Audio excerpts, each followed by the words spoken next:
I want to present to you a guy that I go back when he was a teenager in love. He had a group which is internationally known all over the world. Jay Siegel, the man who created the tokens. Ladies and gentlemen, my man Jay, where are you? Hey!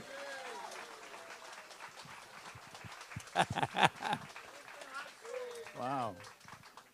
Hi. Well, I'm so happy to see you all. Well, let's sit down then. Okay. Where do we really begin? Look at these wonderful people that have been a part of your life and a part of all of the artists that are here. I mean, back then, we were talking backstage. You know how lucky a guy like Jay and Dion and Frankie Avalon and all of the wonderful artists were to be at a very young age, 16, 17, and to be able to have a hit record. How did that begin for a guy like you? Well, we never thought this would be a vocation because how could you make a living doing something that you like? When I grew up, pretty blue-collar neighborhood, most of my friends' parents most of them, unfortunately, hated Mondays and couldn't wait for Friday. They lived for the weekend. In my business, we can't wait to go to work. We love what we do, and to see, just an example on the Malt Shop Cruise, to see 2,000 people smiling for 1 week. I mean, what could be better than that? What? And I say about Jerry and I, like we go back since we're very, very young. How blessed we are that we have a job, and it's a job, it's a business, but we have a job that makes people happy. So how can you have a better job than making people happy? So I'm glad that we can make you happy. You could see when you perform, and you people, when you see the artists perform, the love that you give to them motivates them to continue, and they try harder to make you happy. We were talking about the old days, okay? When you were kids growing up, you know how many record companies there were? I mean, before rock and roll, you had Capitol, you had MGM, you had all the majors, Mercury, okay? RCA, Decca. That was it. But when rock and roll came in, you had 16, 20, 30 different little labels. Cameo, Parkway, Chancellor, VJ, Warwick, Gorn, End, G, on and on and on, Chess Checker, Argo. And what used to happen is he can tell you if Laverne Baker did a song called Tweedledee. Yeah. You know who covered it? Georgia Gibbs. She would have the hit. Because back then, Fats Domino had a song, Ain't That a Shame? You know who had the hit on it, unfortunately? Pat Boone had the hit on it. Because the major labels had national distribution. But the one man that changed all of this was a fellow by the name of Dick Clark. Dick Clark. Because when Dick Clark would play the original version of their song, nobody could cover it because it was seen coast to coast, and the kids were dancing to the music coast to coast. That was the secret of our era. And so many people, Jay, do not give Dick Clark the credit. Oh, absolutely, yeah. He is the man that really, we say Alan Freed, certainly Alan Freed of New York City, right? Yeah. But Dick Clark, when you did Bandstand, right, The Lion Sleeps Tonight, how many times did you get record played when he did one spot on Bandstand? Unbelievable. If you made that appearance on Bandstand, that was the most nervous I ever was. You're not nervous now? No, wait a minute, a little bit. When we did Bandstand for the first time, we were like petrified, because millions of people are watching this show, and so much depended on a good performance. Even though back then, I don't know if you knew this, we all lip synced the records. Nobody ever did it live, but you had to lip sync it pretty good, though. You had, So yeah, it was and meeting all the dancers. I thought they were more famous than we were. You They remember? really were, by the way. Arlene Sullivan and Tom DeNoble. Oh, Tex and Janet, Kenny and Arlene, and all those people. Well, I say, look, there's Kenny and Arlene, and we had the hit record, and I'm saying, look, Kenny and Arlene. You know, if you could paint a picture, we were talking about so many things about the industry. It's changed. There is no longer a record business. You can no longer walk into a record store and buy a record for 99 cents. No. The CDs are all done. There are no cars that have CDs. But the one thing that is lasting, though, vinyl is coming back. Yeah. Yeah. Vinyl is coming back, you know. Back then, at 45, did you ever think that you were able to get an album, make an album, right? Because if you had a hit record, if you didn't follow up with another hit or another hit, that was it. That was it. You were finished. You had to have that follow-up. Yeah. Tell me about the first song that you guys recorded. Well, you do know Neil Sedaka was a part of the Tokens. You know that, don't you? Tell us about that association. Well, I grew up in Brooklyn, New York. Yeah, I was in the chorus in Lincoln High School, yeah. And there was a kid that was sitting next to me in the chorus, and he said he wanted to start a rock and roll group, and he said, you know, you want to come over to my house after school, you know, and sing a few songs, and maybe you could be part of the group. And he lived about 5 blocks from where I lived. So I went over to his house after school one day, and I sang a few songs. I don't know if anybody, my big audition song was a song called Night Owl by Tony Allen and the Champs. Nobody heard about that, right? Anyway, you did? Okay. Well, anyway, we made the audition, and sometimes I say it, and the kid's name was Neil Sedaka, you know. So he did, yeah, and that's how the Token started in Lincoln High School in Brooklyn, New York, yeah. What was the song? Boom, Boom, and what was the other side? Oh, While I Dream, and I Love My Baby. While I Dream, You could really hear Neil Sedaka's voice on that. He was an amazingly talented, he was going to be a classical musician. He went to Juilliard, and he's an amazing piano player. And, all these high schools had different groups, not professional groups, but, they would sing the songs that they heard on the radio. But when I was part of the Tokens with Sedaka, we would sing all songs that he wrote, and these are all original tunes. And he was amazing when he was 16 years old. He was an amazing guy, and he still is. Yes, he is. You're talking about Brooklyn. You know how many groups came out of Brooklyn? Yeah. Little Anthony, the Velours, even the obscure groups like the Velours and the Romeos. It was a neighborhood, I guess. Where did you rehearse? Outside at the candy store? We rehearsed in the gym. We would sing in the bathrooms, because it had a great echo. You're looking for that echo. Does that sound familiar? You're looking for the echo. Yeah. Kenny's a good friend of mine too. Yeah, he is.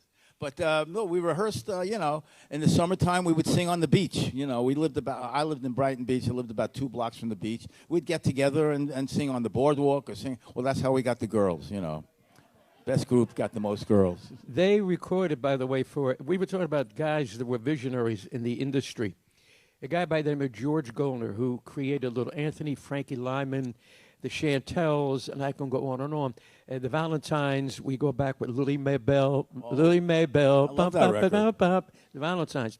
And then there was a guy by the name, you tell him the name. Oh, you mean Morty? Morty Kraft. He had a label called Warwick Records, and that was, we got together with the Tokens that made all our hit records, and we wrote this little song in a little bungalow across the street from Lincoln High School, and the name of the song was "Tonight I Fell in Love." So it was one of the best records. People love that record. So. We were able to borrow $300 from somebody who knew somebody that knew him, and we borrowed $300, and we went into the studio and we recorded "Tonight I Fell in Love." We recorded it in a basement studio in Manhattan. It was in the basement of a building, 1650 Broadway. So near the Brill Building. Yeah. So the problem was that when we started to do the recording, if a subway train came through. We had to stop singing and start all over again because you hear the train. Yeah. And that's the truth. And we brought the record to Morty Kraft. And, there was like like Jerry said, there were so many independent record companies, but somebody knew somebody who knew this guy that knew that. Anyway, we brought it up to Morty Kraft, and he put the record out, and it became our first national hit record. And in the New York area, it was a #1 record, actually, Tonight I Fell in Love. And that's how it all started, yeah. You know, Morty Kraft, by the way, wound up becoming the president of MGM Records. Yeah. And I'll tell you a great story about our dear friend, Connie Francis. Yeah. Did you ever get paid? No, nobody got paid. We didn't even know about getting. We didn't know that we were in the record business. Right. We just wanted to make music and be creative and you know, be on stage. You know, we didn't know. Hey, you know, you could actually. Somebody was making money from this. Well, you know why I asked that question? Because Connie Francis recorded for MGM Records. And when Morty became the president of MGM Records, he walked into the recording studio, and she says, I don't want you in the studio when I'm recording. And he said, well, Connie, you know, I'm the president. Well, then I want you to get all of the money that the artists that you stole from, get their money back. Yeah. Did you know that? Wow. But no one really did it back then for the money. Look, we didn't. Listen, man makes money. Money don't make the man. No, I mean, that's you a good one. You did it for the love of. You realize 16. How about Frankie Lyman? 13 years of age, man. Yeah. I mean, and he was not even supposed to be the lead singer, as you know, in Why Do Fools Fall in Love? Yeah. And what had happened that the kid that was supposed to do it at Sherman got a cold. So George Golden said, give this kid a shot. And that's the way things happened back in the early days of rock and roll. Yeah. You know? It was, well, he was an amazing performer, an amazing singer. I mean, he had a mature voice, even though it sounded like he was 12 or 14. He sang. It sounded like he was in the business his whole life. You know. You know who he loved? He loved Sammy Davis. Oh yeah. You know, and in the book that I wrote, it's funny because, by the way, the book is here. If you, I was Sammy Davis's best man when Sammy married his third wife, Altavis. So I was doing a dance. You guys did the dances. Tell them about the dances. Oh, yeah. We used to do, they used to go, dances for you, Jerry, in Philadelphia. You know, we used to do these record hops. I don't know, the kids wouldn't, they have no idea what that is today. You know, we would go in to a dance hall or a school auditorium, and we were one of the first groups that was self-contained. We played live. You know, we didn't lip sync all the time, and we used to sing our songs, and hopefully that the radio station that we were doing these record hops for would play our record. It was called payola. Yeah. In other words, if they didn't do the record hop, the disc jockey wouldn't play the record. They wouldn't play the record, right? And that wasn't my scene, you know. So Lyman did the record because he loved me. I mean, I loved rhythm and blues. I loved the true story of rock and roll. Jerry Lee Lewis, Fats Domino, Little Richard, Chuck Berry.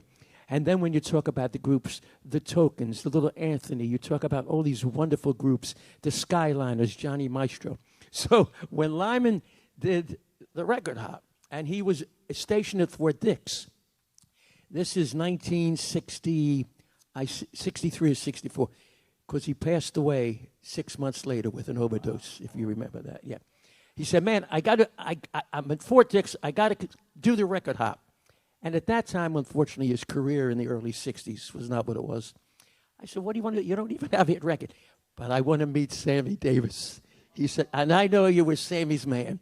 And he idolized. See, performers would look at other performers, and they would take this, right? Absolutely. And they would take that, and they would see the way they would move, and they would incorporate it into their act. And Sammy Davis, I don't know if you ever had the opportunity to see him, was a salamander. He could look at an artist doing something, and he would imitate that artist. And that was show business. There's no more show business, Jay. There's no more show business, the show business that we knew. But as your career grew, you then became producers, which I don't know if you guys know that, but they wind up writing and producing. Tell me about those years. Well, you know, you all heard of the term one-hit wonders, right? You don't know what that was. So when we had this big success with Tonight I Fell in Love, we looked at each other and we said, well, you know, what if we're one-hit wonders and we never have another hit record, you know? But we loved being involved in the music. We wanted to be in the business, in the music industry. So we learned all about record production and publishing, and we started our own record company. And producing records is looking for, you know, acts that never had any success commercially and bringing them into the studio and hopefully, you know, making a hit record. And we're in the history books of being the first vocal group to produce a #1 million-selling record for another vocal group. And the first big hit record we produced was a record called He's So Fine by the Chiffons. You know the song, Do Lang, Do Lang? Yeah. Yeah. Yeah, that was a good one. He's so fine. And then we went on to produce all the records, One Fine Day. Great record written by Carole King and Jerry Goffin. Sweet talking guy, and then we got a hold of these 4 guys from New Jersey called The Happenings. We made their records, I Got Rhythm, See You in September. Some 4 guys came up, 4 kids. They were all kids. Randy and the Rainbows. Remember the record Denise? Oh, Denise. See if they know how it goes. How's it go? Look at that. Wow. And then we another little act that had a little bit of success. We produced these 3 records for this kid, Tony, and the records were called Candida, Knock 3 Times, and Tie a Yellow Ribbon. So that was so we had a pretty good career as a record producers. So we weren't, you know, when we weren't in the studio making records for the tokens, we were producing other people, hopefully making them stars, and we made a bunch of stars. Well, you get royalties still, don't you? Yeah, we get production royalties, and we wrote a lot of the songs as well, yeah. So every time a song is used on TV or a commercial, you know, they get a royalty. You know who was smart enough to own publishing? Lloyd Price. Lloyd, yeah. Publishing is the most important thing in the recording industry because many of the songwriters didn't, even though they wrote it, they didn't have the publishing. They didn't own the song. Right. They didn't own the copyright, yeah, and that's an annuity for the rest of your life. You know, if that song gets played 100 years from now, you're gonna get royalties. Yeah. Smokey Robinson does not have to work a day in his life with everything that he has written. He wrote, yeah. But that just goes to show you the love that he has for the audience. And Smokey, you know, think about these cruises that we've been on. You have seen major show business rock and roll stars from Frankie Valli to Smokey Robinson, on and on and on. Not only with pop music, but also with rhythm and blues and soul. And you know, it's amazing how they put this whole thing together. Yeah. Oh, it's you know. How many of you have been here for the first time? Wow. Okay. I guarantee you'll be back. You'll be back. How many have been here for 13 years? Me. But it just goes to show you that this is, I said it at the beginning, Jay, this is the last of America. Oh, my God. Let me tell you something about this guy. Well, if you get the book, you know, it's right out there. It's on sale. No, the book. We know each other. Did you know that he was a dancer on American Bandstand and then became elevated to, he would choose the people that came in to be on American Bandstand. And I was just telling him backstage how important he is to me personally and to everybody that grew up making records in the late 50s and 60s. This man is a fan of the music.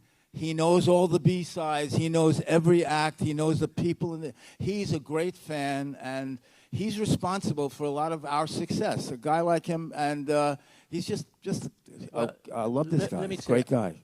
I'm no... thank you. No. Jay, I am no different than you. When you were lonely, I grew up from a broken family. I was raised by nuns. But I listened to radio, and I listened to the songs. I'm no different than you. I knew the heartache of breaking up with someone that you loved, and it was the music that always kept you whole. And that's what you have contributed, and all the artists that are on these cruises. You have contributed. Music is the heartline of a human being. The sad thing, there's no music for young people today. There's no way that they can express themselves. When I said you didn't know to express yourself to a girl, listen to the radio. Yeah. He's playing our song. you know, and it was a marvelous time growing up. And I don't know what the future is. I mean, Like you say, you can't even get a CD player in your car anymore. we were talking about that. Tell them. Maybe 8-tracks will come back. I don't know. Oh, what was it? Wellington Auto 8-tracks. You know, it boggles my mind. I mean, see all this modern technology, the phone and social media. We are robots. We are guided by all of this stuff. You Google. Yeah, that's amazing. There will be no more dictionaries in about another 5 years. You'll Google. You'll Google. You'll Google. What is the most fulfilling thing that you have done? Producing, writing? I know it's performing, but other than that, think about that. There's nothing like, well, of course, we had a lot of success producing. We did a lot of radio and television jingles that we wrote. You probably heard me on the radio, never knew it was me, like, you're invited to fly the friendly skies of United, you're one of those, you know. Or Pan Am makes the going great, you know. But, you know, speaking personally for myself, there's nothing like the feeling of being on stage, and then when you finish your show, to see like thousands of people or hundreds or whatever stand up and just, you know, I can't explain the feeling that you give to us. You say what we're giving to you is our talent and our performance and our music, but you're giving us so much more. You know, you if you weren't here, we wouldn't be here either. But you really do. Right, isn't it? They give us so much. You know, the thing that I think about when I see the audience is that we relate to you. As we grow older, we all have aches and pains. You know, but it is the way of life. And our music was the way of our life was back then. Absolutely. I mean, you know, and we can talk about Hollywood. We could talk about this and that and that. The real secret is music, ladies and gentlemen. And he will tell you, when you listen to a song, there's an opening, the verse, the chorus, the end, and it's a story. It's a story. Tell them about The Lion Sleeps Tonight. That's a very long, yeah. That was good. The Lion Sleeps Tonight, before it was called The Lion Sleeps Tonight, was a traditional African folk song that was written in 1939, and it was called Mbube, M-B-U-B-E, which is the African word for lion.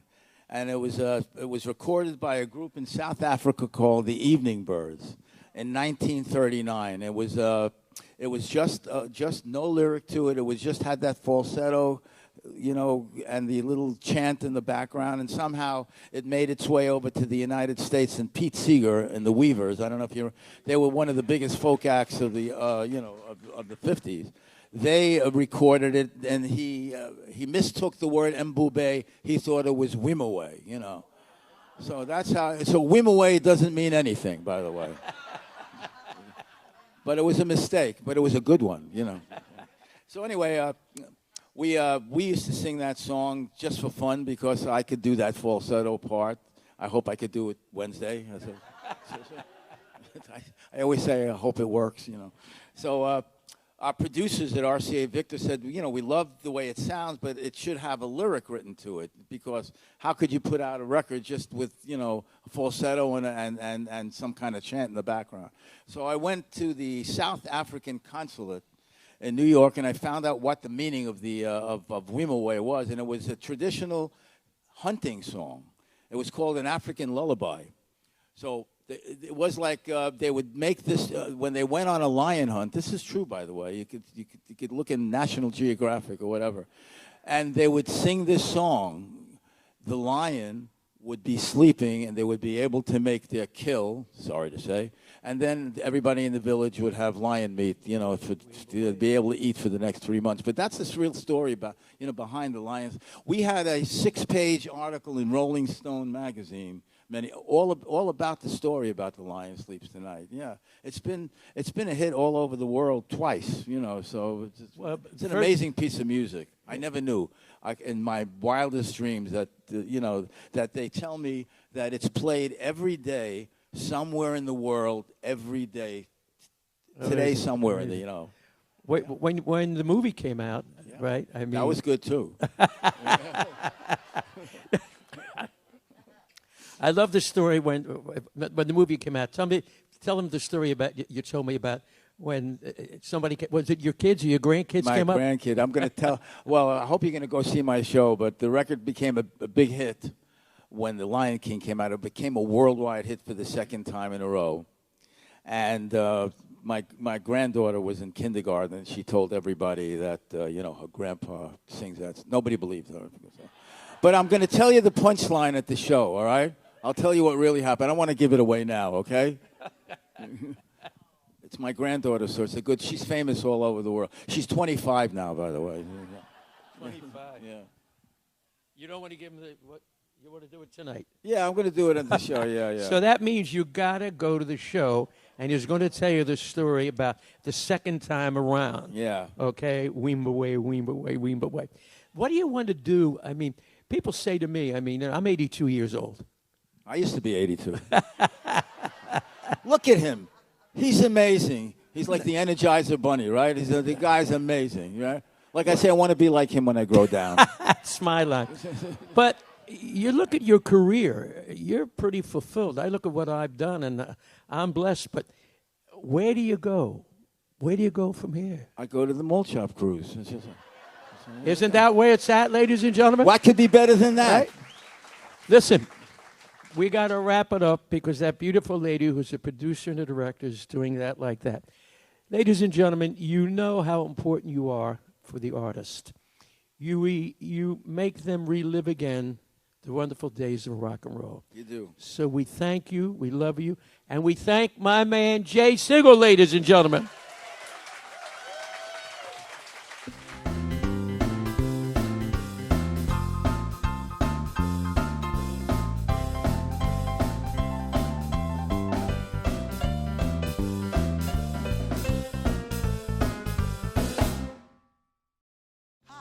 I'm Little Anthony from Little Anthony and the Imperials. Join me on the Malt Shop Memories Cruise. The Malt Shop Memories Cruise is heading back out to sea in 2023.